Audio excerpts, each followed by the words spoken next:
Ya pemirsa, saya akan hadirkan lagi ini.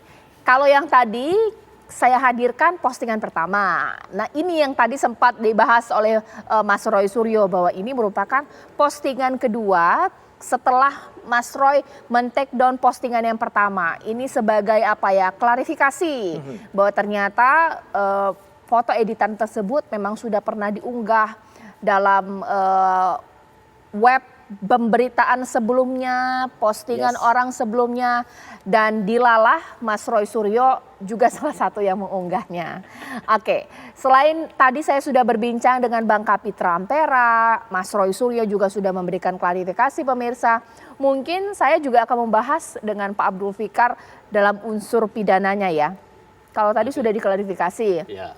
Nggak bermaksud menghina, hanya memposting editan orang ini katanya, karena sebagai bentuk kritikan karena tarif yang mahal. Tapi bisa kena pasal nggak Pak Abdul Fikar, Mas Roy Suryo ini? Gini, siapa yang mengunggah pertama? Oke. Ya kan? Itu kena tuh pasal mengenai pasal 27 Undang-Undang ITE itu kena tuh. Itu yang saya laporkan juga. Oke. Itu yang saya laporkan. Baik, setelah itu? Ya, karena mencemarkan nama baik gitu. Tapi mencemarkan nama baik juga kan delik aduan. Artinya kalau yang dicemarkannya tidak mengadu juga tidak jadi perkara gitu. Ya, artinya polisi nggak bisa juga punya inisiatif sendiri kecuali ada aduan. Nah, ketika itu di share ulang gitu ya, gitu. Maka yang menentukan adalah apakah perbuatan yang pertama itu sudah dikualifikasi sebagai pidana, artinya sudah ada proses pidananya. Ya, nah kalau sudah, artinya memang itu perbuatan yang melawan hukum, gitu. Nah karena itu kemudian dengan men-share ulang, ya itu artinya sama dengan membantu menyebarkan kembali, gitu loh. Oke. Nah kalau dalam perspektif hukum pidana itu pasal 55, ya pembantuan gitu istilahnya. Oke, Mas Roy gimana itu? Memposting meskipun yang kedua, ketiga 1000 kali, Abang tetap terlibat dalam membuat postingan hoax tadi. Saya hormati itu ya Pak Abdul Fikar, dan mungkin ya justru ini saya berpikir saya balik ya. Andai kata ini tidak saya posting ulang ya, mungkin ini masih ada sampai sekarang dan bebas-bebas saja. Ini sudah diposting 3 kali, bahkan 4 kali dengan sebuah media. Tidak ada yang mempermasalahkan. Oke. Saya retweet, bukan retweet, saya memposting ulang meskipun memang dengan kata-kata ambiar. Nah, itu kan kata-kata yang dipermasalahkan orang kan. Ada emoticon saya senyum ya ketika saya menertawakan kreativitas netizen itu. Ya. Nah, kemudian itu yang kemudian jadi viral. Nah, berkat itu maka saya lah melakukan kolaborasi sekarang. Saya melakukan kolaborator dengan mungkin soalnya nanti kan ini kan saya hormati betul ya, tim-tim teman-teman cyber kan sudah meneliti ini sekarang. Bagus, akan lebih cepat lagi, nggak usah jauh-jauh. Saya udah simpen semua kok URL-nya, jadi nggak usah jauh-jauh. Ini ada semua URL-nya, tinggal masuk ke sini. Maka karena itu ini URL-nya udah ada semua. Dari itu saya baca sekali lagi. Saya tadi barusan ini fresh from the open. Saya barusan dari Polda Metro mengantarkan sebuah kelompok masyarakat namanya Kongres Pemuda Indonesia, dan saya menjadi saksi di dalamnya untuk kasus ini. Mungkin saya minta tanggapannya dong Bang Kapitra. Bisa tidak kalau mungkin Bang Kapitra, Mas Roy Suryo punya logika seperti ini. Orang posting nggak jadi masalah, tapi ketika Mas Roy Suryo posting jadi besar. Kayak sebenarnya mungkin nggak sukanya ke Mas Roy. Nah gimana, boleh tanggapi? Nggak boleh begitu cara logika hukum dan politiknya nggak begitu. Baru yang lagi bermain mencari alibi, karena dalam dia menunjukkan ketakutan dia kalau dia bersalah.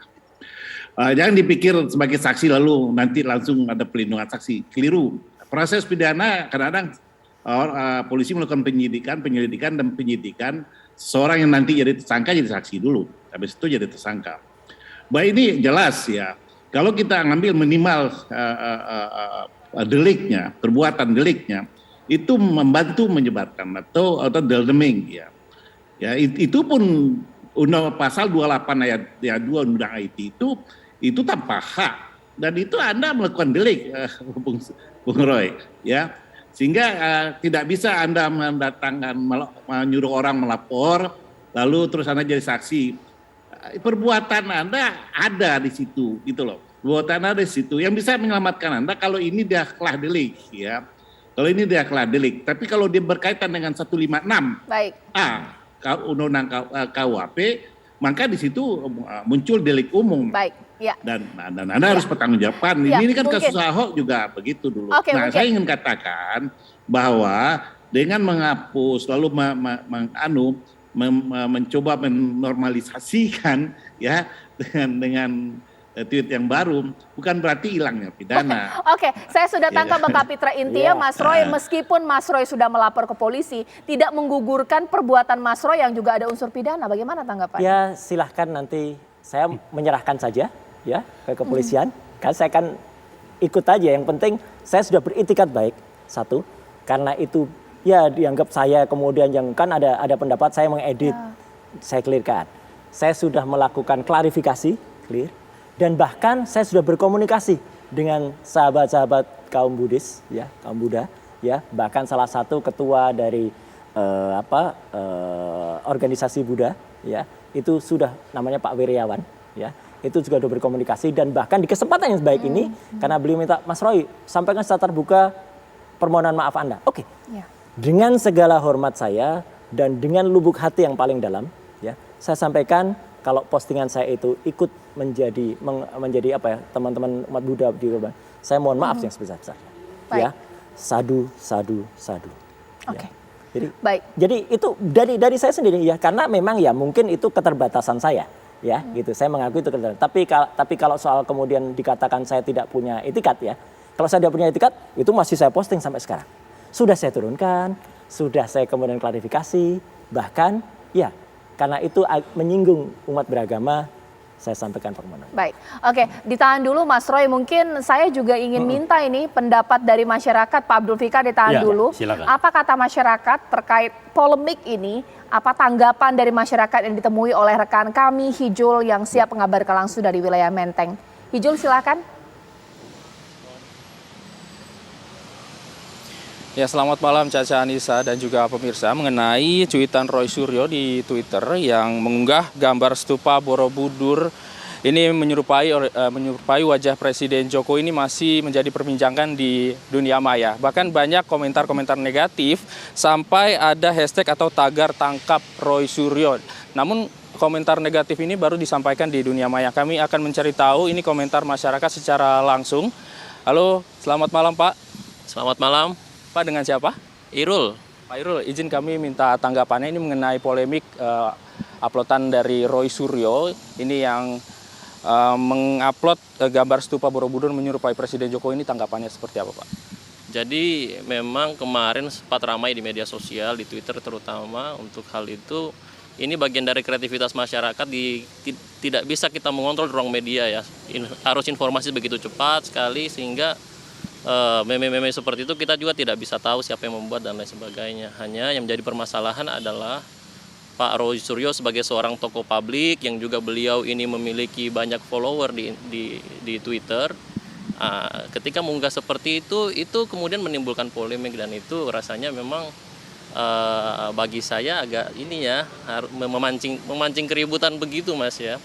Harusnya mungkin banyak hal yang lebih bisa mendatangkan kebaikan terutama di momen pandemi seperti ini. Kemudian setelah itu terkait dengan penanganan pandemi mungkin saya rasa harusnya lebih banyak seperti itu dibandingkan cuitan terkait dengan stupa itu yang seakan-akan setelah saya baca agak underestimate gitu terhadap kinerja ke presiden pemerintah. Menurut Bapak ini dari gambar yang Bapak lihat ini termasuk menyinggung umat Buddha atau tidak Pak? Bagi saya satu ya kembali memang di kreativitas tadi. Yang kedua memang Borobudur ini tempat untuk beribadahnya saudara-saudara di umat Buddha dan apa yang dilakukan itu bisa jadi itu menyinggung ya karena simbol-simbol agama seperti itu kan tidak sewajarnya untuk dipermainkan seperti itu. Terima kasih Pak atas tanggapannya. Misal kami akan tanya mungkin satu orang lagi. Halo Pak, selamat malam, dengan siapa? Selamat malam, dengan Gunawan. Pak Gunawan, mungkin bisa diberikan tanggapannya mengenai polemik ini Pak?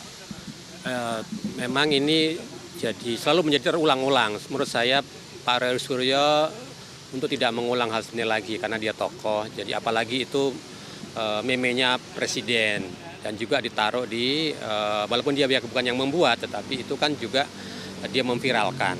Menurut saya itu tidak pantas. Kalau misalkan Pak, ini kan gambarnya juga menyinggung umat Buddha, itu kalau kita lihat dari komentar netizen, menurut Bapak bagaimana? Saya kira umat manapun akan tersinggung, tapi saya kira dan kita semua berharap ini jangan sampai membuat kegaduhan atau membuat disharmoni kelompok agama ya. Jadi masyarakat sebaiknya juga tidak melakukan tuntutan hukum, tapi kalau perlu ya sanksi sosial aja kalau bagi orang-orang yang seperti itu. Baik, terima kasih Pak atas keterangannya dan tanggapannya. Ya pemirsa, itu tadi tanggapan mengenai polemik dari cuitan Roy Suryo. Kami kembalikan ke studio, Caca Nisa. Baik, terima kasih Ijul. Suka saya yang diwawancarai, pinter-pinter semuanya. Kalah pengamat pemirsa. Oke, nanti saya akan minta kepada Pak Abdul Fikar untuk menanggapi persiapan yang dilakukan oleh Mas Roy Suryo sebagai ingin mengungkap nih siapa yang memproduksi pertama. Tapi mungkin saya juga mau tanya kepada Mas Roy Suryo. Kalau nggak salah beberapa bulan lalu Mas Roy juga pernah menyemprot politisi, Bang Ruhut kalau tidak salah, karena juga memposting foto yang diedit. Lah ternyata Mas Roy melakukan hal yang sama. Sesaat lagi di Apa Kabar Indonesia Malam.